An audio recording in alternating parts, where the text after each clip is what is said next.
লাখুৰী ঘাটত মিয়াৰ সন্তান হ'লগৈ ডাক্তৰ হাতত অস্ত্ৰ হিচাপে কলম লৈ জুবাইৰ আহমেদ হ'লগৈ ডাক্তৰ জুবাইৰ আহমেদ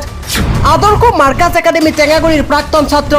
জুবাইৰ হয় চৌদিশে মিয়া বিতৰ্ক চৌদিশে অস্ত্ৰৰ লাইসেন্স ত্যাগ লৈ চলিছে তীব্ৰ প্ৰতিক্ৰিয়া ইয়াৰ মাজতে মৰিগাঁও জিলাৰ লাখুৰী ঘাটৰ অতি পিছপৰা অঞ্চল টেঙাগুৰিৰ এগৰাকী মেধাৱী ছাত্ৰ জুবাইৰ আহমেদে সম্পন্ন কৰিলে MBBS ডিগ্ৰী বহিৰাষ্ট্ৰৰ পৰা MBBS ডিগ্ৰী লৈ ঘৰলৈ আহিল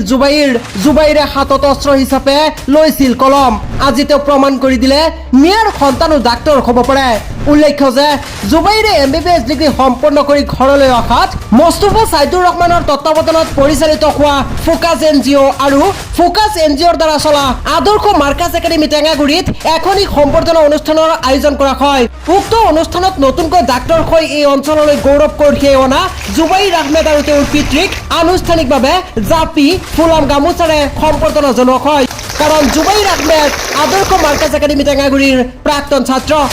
কেৱল ইয়াই নহয় আদৰ্শ মাৰ্কাজ একাডেমি টেঙাগুৰিৰ পৰা আজিলৈকে বহু ছাত্ৰ ছাত্ৰী ডাক্তৰ হ'ব পাৰিছে কেৱল ইয়াই নহয় বহু ছাত্ৰ ছাত্ৰী ভিন্ন শিতানত বৰ্তমান সময়ত কৰ্মৰত হৈ আছে